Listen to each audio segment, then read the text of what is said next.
नमस्कार, welcome to global affairs. सभी लोगों का यही इंतजार था कि कब शी जिनपिंग और ट्रंप बात करेंगे और डी एस्केलेट की यहाँ पे मांग करेंगे। बिकॉज जिस तरीके से एक टाइम पे ये ट्रेड वॉर फैल गया था पूरी दुनिया में, सभी लोग यही मान के चल रहे थे कि ग्लोबल रिसेशन की चांसेस बहुत ज़्यादा है। लेकिन जेनेवा समिट के बाद पूरी तरीके से ट्रेड वॉर ठंडे बक्से में जा चुकी थी। लेकिन अभी के टाइम पे जो फोन कॉल हुई है ना ट्रंप और शी जिनपिंग के बीच में, अभी पूरी तरीके से ट्रेड वॉर खत्म होने के कगार में आ चुकी है। इसके बारे में पूरी तरीके से बात करेंगे। वीडियो स्टार्ट करने से पहले मैं आपको ये दिखाना चाहूंगा दोस्तों, ट्रंप के सेकेंड टर्म पे किस तरीके से टैरिफ एस्केलेट हुआ, बहुत ज़्यादा इंपॉर्टेंट है। बिकॉज ट्रंप बहुत कुछ अचीव करना चाहते थे यहाँ पे, लेकिन कुछ अचीव नहीं कर पाए। रीजन भी हम समझेंगे। 2025 में सबसे पहली बार फरवरी 10 को ट्रंप ने टैरिफ लगाया स्टील एंड एल्यूमिनियम के ऊपर।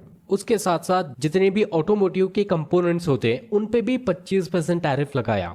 यहां तक तो बात ठीक थी, किसी ने भी रिटालिएट नहीं किया। आप समझ के चलो कि ये फ्लैट था, मतलब सबके ऊपर। उसके बाद आती है फेंटेनल। फेंटेनल के नाम पे ट्रंप ने टारगेट किया 3 कंट्रीज को। एक तो कनाडा, दूसरा है मैक्सिको और तीसरा जो बहुत ज्यादा इंपॉर्टेंट है चाइना। 20 से लेके 30% टैरिफ ठोका इन तीनों कंट्री के ऊपर। यहाँ पे भी दोस्तों ट्रेड वॉर उतना ज्यादा फैला नहीं था। ट्रेड वॉर एकदम ब्लास्ट हो जाता है 2 अप्रैल 2025 में। चाइना एकदम टिट फॉर टैट खेलने लगा। एक टाइम तो ऐसा आ चुका था कि ट्रंप तो बैठे थे 200% से भी ज्यादा टैरिफ, चाइना बैठा था लगभग 125% टैरिफ। जब बात यहाँ पे किसी की भी नहीं बन रही थी तो एक मीटिंग होती है 12 मई को, 12 मई 2025 जेनेवा में।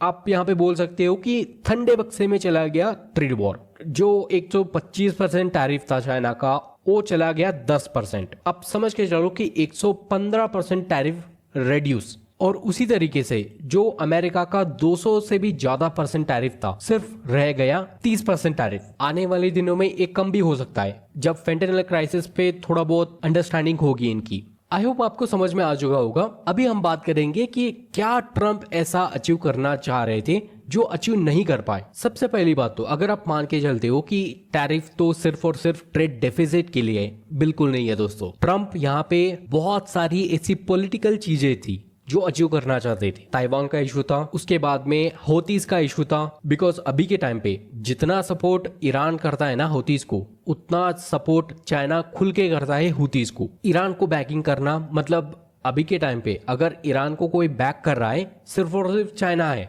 मतलब रशिया तो पूरी तरीके से उलझा हुआ है यूक्रेन वॉर में, तो यहाँ पे ईरान का भी मुद्दा था। And most importantly Iran nuclear deal. हालांकि इसमें रशिया का बहुत बड़ा हाथ है, लेकिन फाइनेंशियली अगर आप बात करोगे 2025 में, तो सिर्फ और सिर्फ चाइना है जो ईरान को बैक कर रहा है। तो वो भी सपना टूट गया। और उसके साथ साथ जो भी चाइना सरप्लस एंजॉय करता है, लगभग $1 ट्रिलियन सरप्लस एंजॉय करता है चाइना हर साल। इस सरप्लस में बहुत बड़ा हिस्सा जाता है चाइनीज मिलिट्री के ऊपर। और वो जो मिलिट्री बिल्डअप है को रेगुलेट करना भी ट्रंप का बहुत बड़ा सपना था। लेकिन अभी के टाइम पे हालात ऐसी हो चुकी है, मैं आपको दिखाऊंगा आर्टिकल्स। 800 बैलिस्टिक मिसाइल बनाने के लिए जितने भी मटेरियल चाहिए ना, ईरान ने ऑर्डर प्लेस कर दिया चाइना को। एंड चाइना इसको खुलेआम एक्सेप्ट कर रहा है। एक कौन रिपोर्ट कर रहा है पता है आपको? Israel times. मतलब एक कंफर्म न्यूज है, एक दो नहीं, बहुत सारे आर्टिकल्स पब्लिश हो चुके हैं इसके बारे में।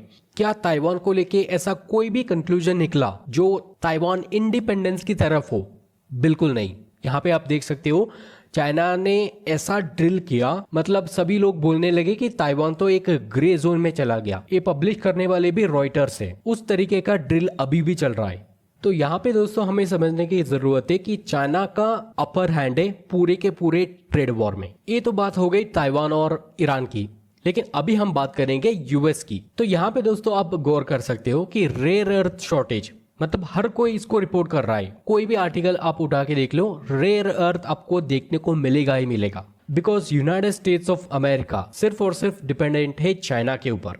अगर चाइना इसको बंद करेगा ना, बहुत सारी ऐसी इंडस्ट्रीज है, मतलब अमेरिका की जो एक मोस्ट इंपॉर्टेंट इंडस्ट्री है मिलिट्री कॉम्प्लेक्स, वही बंद हो जाएगी। तो हर तरफ से ट्रंप यहाँ पे प्रेशर फेस कर रहे हैं। इसीलिए ट्रंप ने कॉल लगाया शी जिनपिंग को और डी एस्केलेट करने की यहाँ पे बात उठी। इसके रिस्पॉन्स में चाइनीज प्रेसिडेंट शी जिनपिंग, उन्होंने भी डी एस्केलेट करने की बात की। इतना ही नहीं, इवन शी जिनपिंग ने ट्रंप को इनवाइट भी किया चाइना को अपने फर्स्ट लेडी के साथ। कुछ ही दिनों में हमें देखने को मिलेगा कि ट्रंप चाइना जाएंगे, शी जिनपिंग से मिलेंगे और जो भी ट्रेड डील है अमेरिका के कैपेसिटी के अंदर उसको ट्रंप क्रैक करेंगे। जिस तरीके का एक ट्रेड डील ट्रंप करेंगे बहुत ज्यादा इंटरेस्टिंग होगा। लेकिन उससे भी बड़ी बात है भारत और अमेरिका किस तरीके का ट्रेड डील साइन करेंगे और कब करेंगे। हम दोनों के बीच में ट्रेड डील बात करते हुए बहुत दिन निकल गए, अभी तक तो ऐसा कोई भी आउटकम निकल करके नहीं आया। बिकॉज यहाँ पे सबसे बड़ी बाधा है कि ट्रंप चाहते हैं इंडिया का एग्रीकल्चरल मार्केट, मतलब ट्रंप चाहते हैं कि जो यूएस का एग्रीकल्चरल एक्सपोर्ट है वो इंडिया की तरफ डाइवर्ट हो। अगर आप ओवरऑल अमेरिका की एम्प्लॉयमेंट देखोगे तो बहुत बड़ी ऐसी आबादी है जो ट्रंप के समर्थन में है, लेकिन वो एग्रीकल्चरल पे डिपेंडेंट है। तो हर दूसरे दिन चाइना अमेरिका के किसानों को टारगेट करने के लिए एग्रीकल्चरल इंपोर्ट पे एक्शन ले रहा है।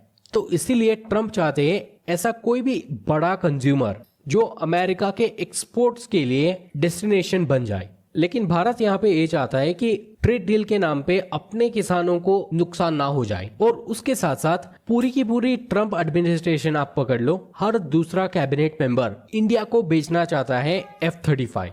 इसके पीछे का रीजन मुझे तो बिल्कुल नहीं पता, लेकिन भारत के सामने मतलब आप बोल सकते हो कि एक अग्नि परीक्षा है। बिकॉज बहुत सही ऑफर आया है रशिया की तरफ से 5th generation aircraft with source code. इसके सामने जो अमेरिका का एक ऑफर है उतना बढ़िया नहीं है इंडिया की सिक्योरिटी के लिए। अगर हम रशिया के साथ डील करते हैं ट्रेड डील को तो भूल ही जाना चाहिए। तो आने वाले दिनों में इसके ऊपर बहुत सारी अपडेट आएगी, तो मैं आपके लिए अपडेटेड वीडियो जरूर लाऊंगा। Thank you so much for watching video. Let's see you in the next video guys.